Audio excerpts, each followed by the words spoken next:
శుక్లాంబరధరం విష్ణుం శశివర్ణం చతుర్భుజం ప్రసన్నవదనం ధ్యాయేత్ సర్వవిఘ్నోపశాంతయే.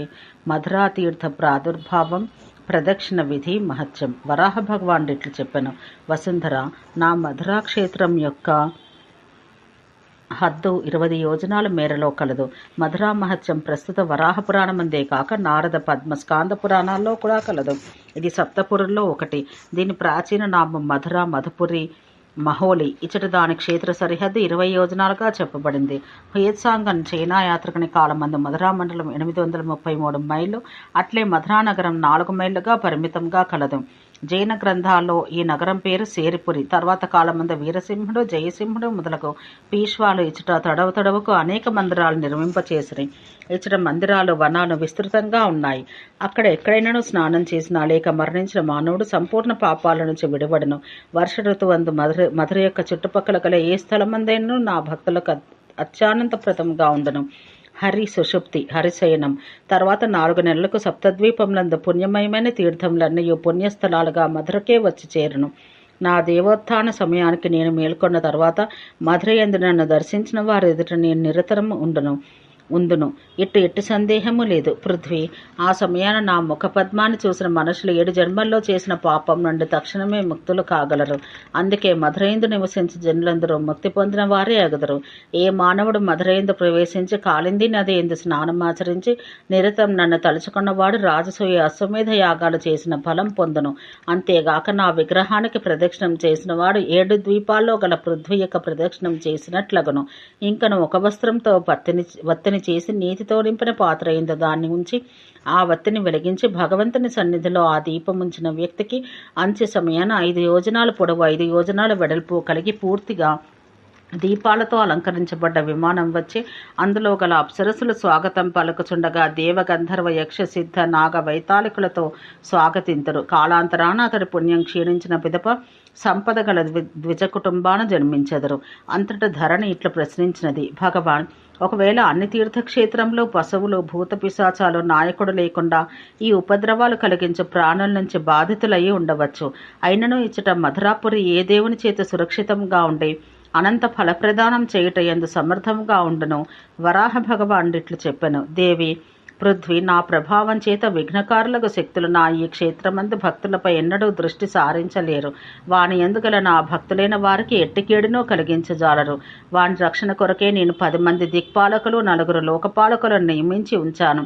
వారు నిరంతరం ఈ పురం యొక్క రక్షణ యందు తత్పరులై ఉందరు.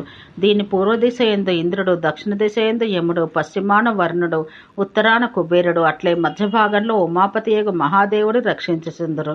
ఏ నరుడు మధురయందు ఇంటిని నిర్మింప చేసుకుననో అటు జీవన్ముక్తుడగు పురుషుడు నిరంతరం అచట వసించు చతుర్బాహుడగు విష్ణువు యొక్క రూపమని తెలుసుకోవాలి. ఇచ్చట గల నిర్మలమైన జలం కలిగిన మధురాకుండమను ఒక జలాశయాన్ని గురించి ఆశ్చర్యపరిచే విషయం చెబుతున్నాను వినము. దీని జలములు హేమంత ఋతువందు నా మహత్యం చేత వేడిగా ఉండును. గ్రీష్మ ఋతువందు మంచు వలె చల్లగా ఉండును. అంతేకాక వర్ష ఋతువందు ఇచ్చట నీరు ఎక్కువ కాదు. గ్రీష్మ ఋతువందు ఎండిపోదు. మధురయందు అడుగడుగుకు తీర్థములుండును.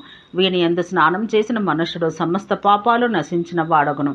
అక్కడ మరణించినట్ల విష్ణులోకాన ప్రవేశించి సకల ఆనందాలు పొందగలుగును. ముచుకుంద తీర్థమన పేరు గల నా మహిమా ప్రభావం గల దివ్యక్షేత్రం కలదు. అక్కడ దేవాసుర సంగ్రామమైన పిదప ముచుకుంద మహారాజు నిద్రించను. అక్కడ స్నానం చేయవారికి అభీష్ట ఫలప్రాప్తి కలుగును. అట్లే వారి అదృష్టవశంచే అచట మరణించి వారికి నా లోకప్రాప్తి కలుగును. ఆ ప్రదేశాన సర్వం సహా భగవంతుడగు కేశవుని నామమును సంకీర్తనం చేయుట చేత ఈ జన్మలో చేసిన పాపాలే కాక పూర్వజన్మలో చేసిన పాపాలు కూడా ఆ క్షణమందే నష్టపరచ శక్తి కలిగినది. అనేక నామాలు పలుమార్లు ఉచ్చరించినంత మాత్రాన కారణం చే కార్తీక శుక్ల అక్షయ నవమి నాడు భగవన్నామ కీర్తన చేస్తూ మధురానగర ప్రదక్షిణ చేయుట చేత మనుషుడు సర్వపాపముక్తుడగును. దీనికి పద్ధతి కలదు. కార్తీక శుక్ల అష్టమి నాటికి మధురానగరానికి పోయి బ్రహ్మచర్యం పాటిస్తూ నివాసముండి ఈ రాత్రి యందు ప్రదక్షిణ చేయుదును అని సంకల్పం చేసుకోవాలి. ప్రాతకాలమందు దంతధావనాదులు చేసుకుని స్నానం ముగించి ధౌత వస్త్రాలు ధరించి పిమ్మట మౌని అయి దీని ప్రదక్షిణం ప్రారంభం చెయ్యాలి. ఇందుచే మనుషుడు చేసిన పాపాలన్నీ నశించిపోవును. ప్రదక్షిణ చేయి సమయమందు మనుషునికి ఎవరైనా మరొక వ్యక్తి తగిలినడలా అతడికి మనోరథములు కూడా పూర్తి అగను. ఇందు కించిత్తును ఆలోచించవలసిన ఆవశ్యకత లేదు. ప్రదక్షిణం చేసిన తర్వాత లభ్యమగు పుణ్యం మధురయందు పోయి స్వయంగా ప్రతిష్ఠించుకొనగలిగిన శ్రీహరి యొక్క దర్శనం చేత సులభమగును. భూమి యొక్క ప్రదక్షిణ గణనం కూడా యోజనాలతో ప్రమాణంగా ఇవ్వబడింది. పృథ్వీయందు నెలకొన్న 60,000 కోట్లు 60,000 కోట్ల తీర్థాలు కలవు. దేవతలు ఆకాశం నందుండు తారాగణముల సంఖ్య కూడా అంతే ఉండను. ఈ గణనం ప్రపంచానికి ఆయుస్వరూపులైన వాయు, బ్రహ్మ, లోమసుడు, నారదుడు, ధ్రువుడు, జాంబవంతుడు, బలి, హనుమంతుడును చేసినట్టుది.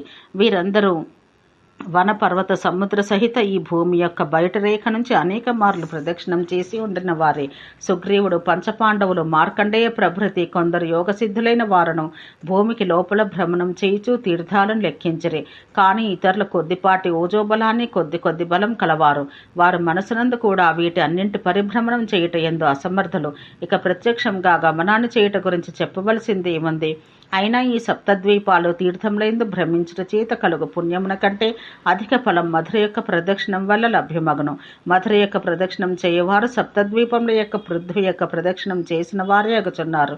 కోరికలన్నింటినీ కోరుకొని మనుషులు అన్ని విధాలా ప్రయత్నం చేసి మధురకు పోయి అచట విధిపూర్వకంగా ప్రదక్షిణం చెయ్యాలి. ఒకమారు సప్తఋషులకు బ్రహ్మ ఇట్లు చెప్పాను: సమస్త వేదముల అధ్యయనం, అన్ని తీర్థముల స్నానం, అనేక విధాలైన దానం, యజ్ఞయాగాదులను చేయుట, ఇంకను బావులు, సరస్సులు, ధర్మశాలలు నిర్మింప చేయుట చేత లభ్యమగు పుణ్యము, వాని వలన లభ్యమగు ఫలమునకు మధురా ప్రదక్షిణం చేత 100 రెట్లు అధిక ఫలం కలుగును. బ్రహ్మ ఈ విషయాన్ని విని సప్తర్షులు ఆయనకు ప్రణామం చేసి అచటి నుండి మధురకు చేరుకొని అక్కడ ఆశ్రమ నిర్మాణం చేసుకున్నారు. ఆయనతో పాటు ధ్రువుడు కూడా కలడు. పిమ్మట వారందరూ తమ కామనలు ఫలవంతములగుటకు కార్తీక మాస శుక్లపక్ష నవమి తిథి నాటికి మధురా నగరానికి విధి ప్రకారం ప్రదక్షిణం చేసిరి. ఇందుచేత వారందరూ ముక్తులైరి. వరాహ విష్ణు భగవానుడు ఇట్లు చెప్పెను: విశ్వంభర, కార్తీక మాసం యొక్క శుక్లపక్ష అష్టమి తిథి వ్రతం చేయవలనుకున్న సాధకుడు మధురకు చేరుకొని విశ్రాంతి తీర్థమందు స్నానం చేసి దేవతలకు అట్లే పితరులకు అర్చించుట యందు లగ్నం వారు కావలను. పిమ్మట విశ్రాంతికి దర్శనం చేసుకున్న తర్వాత దీర్ఘ విష్ణుని భగవంతుడగు కేశవదేవుని దర్శనం చేసుకోవాలి. ఆ రాత్రికి బ్రహ్మచర్యపూర్వక ఉపవాసం లేక అల్పాహారం తీసుకోవాలి. అట్లే అంతఃకరణాన్ని శుద్ధిపరచుకుంట కొరకు సాయంకాలం కూడా దంతధావనం చేసుకోవాలి. పిమ్మట స్నానం చేసి ధౌత వస్త్రాలు ధరించి మౌనవ్రతం పాటించి చేతి అందు తిలలు, బియ్యము, కుసలను తీసుకొని పితరులను, దేవతలను పూజించాలి. పిమ్మట నవమి నాడు ప్రాతకాలం బ్రాహ్మీ ముహూర్తమందు సంయమపూర్వకంగా పవిత్రుడై సూర్యోదయం కాకముందే ప్రదక్షిణం కొరకు యాత్ర కార్యమును ప్రారంభం చెయ్యాలి. ప్రాతకాల స్నానం దక్షిణ కోటి అని పేరు గల తీర్థం నందు చేయుట విధి అగును. ముందుగా 2 పాదములను కడుక్కొని ఆచమనం చేసి మంగళ స్వరూపమును కలవాడు బాలబ్రహ్మచారి అగు హనుమంతుని ప్రసన్నను చేసుకున్నట్టుకు ఉద్యుక్తులు కావాలి. ఆ హనుమంతుని స్మరణ చేతనే సమస్త ఉపద్రవాలు శాంతములగును. మరలా భగవానుడా, నీవే విధంగా శ్రీరామచంద్రునికి యాత్ర యందు సిద్ధి ప్రదానం చేసి ఉంటివో అదేవిధంగా నా ఈ ప్రదక్షిణ యాత్ర సఫలమగనట్లు దయచూపము అని ప్రార్థించాలి. అంతేగాక పిమ్మట గణేశ్వరుడు, విష్ణు భగవానుడు, హనుమానుడు మొదలగు కార్తికేయుని విధిపూర్వకంగా ఫలమాల దీపములు మొదలైన వాని చేత పూజ చేసి యాత్రారంభం చెయ్యాలి. యాత్ర యందు వసుమతీదేవి యొక్క దర్శనం చాలా ముఖ్యమైనది. అక్కడే రాజులు ఆయుధములు నిక్షిప్తం చేయి స్థానం నందు సంపూర్తిగా భయం పారద్రోలు భగవతి అపరాజిత యొక్క దర్శనం చెయ్యాలి. దేవి కంసవాసనిక, ఔగ్రసేన, చర్చిక వంటి వధూటి దేవుల దర్శనం చెయ్యాలి. ఈ దేవులు దానవులకు పరాజయాన్ని, దేవతలకు విజయాన్ని ప్రదానం చేయనట్టివారు. మరలా దేవతల చేత సుపూజితురాలైన అష్టమాతలు, గృహదేవులు, వాస్తుదేవుల దర్శనం చేసుకుని పిమ్మట వారి నుండి అనుజ్ఞ పొంది యాత్ర ప్రారంభించాలి. ప్రదక్షిణ మందు దక్షిణ కోటి తీర్థం లభ్యమగినంత వరకు మౌనంగా ఉండి యాత్ర చెయ్యాలి. పిమ్మట దక్షిణ కోటి తీర్థమందు స్నానం, పితృతర్పణం, దేవదర్శనం చేసుకొని ప్రణామం చేసి భగవంతుడకు శ్రీకృష్ణుని చేత పూజించబడిన భగవతి ఇక్షువాసకు నమస్కరించాలి. అటు తర్వాత వాసపుత్ర, అర్కస్థల, వీరస్థల, కుశస్థల, పుణ్యస్థలంలోను గొప్ప పాపాలను నశింపచేయు మహాస్థలములకు పోవలను. ఈ తీర్థములన్నీ సంపూర్ణ పాపాలను దూరంగా పారద్రోలను. తర్వాత హయముక్తి, సింధూర, సహాయకం అనే పేరు గల ప్రసిద్ధ స్థానాలకు పోవలను. ఈ విషయాల గురించి ఋషుల చేత చెప్పబడ్డ ఒక ప్రాచీన గాథ వినవస్తున్నది. ఒకానొక కాలంలో ఒకానొక రాజకుమారుడు గుర్రంపై నెక్కి సుఖంగా మధురానగర ప్రదక్షిణం చేయిచూ ఉండెను. కానీ మార్గమధ్యముననే సేవకులతో కూడిన గుర్రము మృత్యువు పాలైనది. అది మధురా ప్రదక్షిణం చేస్తూ మరణించుటచే శీఘ్రంగా ఉత్తమలోక ప్రాప్తి చెందింది. అయినను ఆ రాకుమారుడు మాత్రమే ఈ లోకమందే ఉండను. ఆ కారణం చేతనే ఎవరికి శ్రేష్టమైన ఫలం పొందవలనని కోరిక ఉండనో వారు గుర్రం ఎక్కి మధురకు ఎన్నడూ ప్రదక్షిణం చేయరాదు. ఎందుకంటే అట్లు చేసిన ఎడల ముక్తి కలగదు. ఇప్పుడు చెప్పిన ఆ హయముక్తి తీర్థం యొక్క దర్శనం స్పర్శనం చేయుటచే పాపాల నుండి ముక్తి లభ్యమగను. ఆ ప్రదక్షిణ మార్గమధ్యాన శివకుండం అనే పేరుతో ప్రసిద్ధమైన ఒక గొప్ప తీర్థం కలదు. విజయం కావాలనుకున్న వారికి శ్రీకృష్ణ భగవానునికి మల్లికాదేవిని కూడా దర్శనం చేసుకోవాలి. అంతేకాక కదంబఖండం యొక్క యాత్ర చేసి సపరివారంగా చర్చికా అను యోగిని దర్శించాలి. పిమ్మట పాపాలను హరించి వర్షఖాతం అనే పేరు గల శ్రేష్టమైన కుండమునకు పోయి స్నానం తర్పణం చేసుకోవాలి. దేవి వసుమతి, ఇచ్చట భూతములకు ప్రభువైన మహాదేవుని దివ్య విగ్రహం కలదు. దాని ముందు కృష్ణ క్రీడా సేతుబంధం అట్లే బలిహరణం అను కుండములు కలవు. అవి శ్రీకృష్ణుడు జలవిహారం చేసిన కుండములు. వాని దర్శనం మాత్రం చేతనే మనుషుడు సర్వ పాపాల నుండి ముక్తిని పొందును. వీని తర్వాత కొద్ది దూరాన సుగంధం చేత సువాసితమగు స్తంభోత్సము అను పేరు గల శిఖరం ఉన్నది. దీన్ని శ్రీకృష్ణ భగవానుడు అలంకరించి పూజించెను. ఈ ప్రయత్నంలోనే ఆ శిఖరానికి ప్రదక్షిణం పూజలో కూడా చెయ్యాలి. దీని చేత అన్ని ప్రాణులు పాపాల నుండి విముక్తంలై విష్ణులోకానికి చేరుకొందురు. దీని తర్వాత నారాయణ స్థానం అను తీర్థానికి పోయి తర్వాత కుబ్జిక అను మరియొక వామన స్థానానికి వెళ్ళవలను. ఇదే విజయేశ్వరీ దేవి యొక్క స్థానం. ఆమె శ్రీకృష్ణుని రక్షణ కొరకు ఇచ్చట ఎల్లప్పుడూ తత్పరురాలై ఉండును. కంసుని సంహరించటను కోరుకున్న శ్రీకృష్ణుడు, బలభద్రుడు, గోపాలుడు దేవి యొక్క సంకేతం ఇచ్చటనే అందుకొనను. అప్పటి నుండి ఈమెను సిద్ధిద, గోవధ లేదా సిద్ధేశ్వరి అని కూడా పిలువబడుచున్నది. మరికొందరు ఆమెను సంకేతేశ్వరి అని పిలుస్తున్నారు. ఆమె దర్శనం చేత తప్పక సిద్ధి ప్రాప్తించును. ఇచ్చటనే గల కుండమందు గల స్వచ్ఛమైన జలము నరుని పాపాలన్నింటినీ నశింపచేయును. దీని తర్వాత గోకర్ణేశ్వరి యొక్క దర్శనం చేసుకుని సరస్వతీదేవి విఘ్నరాజకు గణేశుని దర్శనం చేత నరుడు శ్రేయప్రాప్తులను పొందును. మరలా ప్రచుర పుణ్యాలు కలిగించు గార్ఘ్య తీర్థము, భద్రేశ్వరి తీర్థము, సోమేశ్వర తీర్థాలకు పోవలను. సోమేశ్వర తీర్థమందు స్నానం చేసి సోమేశ్వర భగవాను దర్శనం చేసుకుని అటు పిమ్మట ఘంటాభరణక, గరుడకేశ, ధారాలోపనక, వైకుంఠ, ఖండవేలక, మందాకిని, సంయమన, అసకొండ, గోపతీర్థ, ముక్తికేశ్వర, వైలక్ష గరుడ, మహాపాతక నాశనం అన్న తీర్థాలకు కూడా పోవలను. ఆ పిమ్మట శివభగవానునికి ఈ విధంగా ప్రార్థన చెయ్యాలి. దేవేశ, ముక్తిని ప్రసాదించి ప్రధాన దేవుడివి నీవే. సప్తర్షులు కూడా పృథ్వీకి ప్రదక్షిణ చేయి సమయమందు నిన్ను స్తుతిస్తారు. ఇదే విధంగా నేను కూడా నిన్ను ప్రార్థిస్తున్నాను. నీ ఆజ్ఞ చేత మధురకు ప్రదక్షిణం చేయటయందు నాకు సఫలత ప్రాప్తింపచేయము అని ఈ విధంగా ఆ క్షేత్రస్వామి దేవాదిదేవుడకు శివుని ప్రార్థించి విశ్రాంతి సంజ్ఞక అను తీర్థానికి పోవలను. అచ్చటకు పోయి స్నానము, తర్పణము, భగవదర్శనము చెయ్యాలి. తదనంతరం శ్రీకృష్ణుని సోదరి భక్తుల ఆర్తులను హరించినది అగు భగవత్ సమంగళాదేవి మందిరానికి పోయి ఆమెను మధురయాత్ర సిద్ధి కొరకు ఈ విధంగా ప్రార్థించాలి.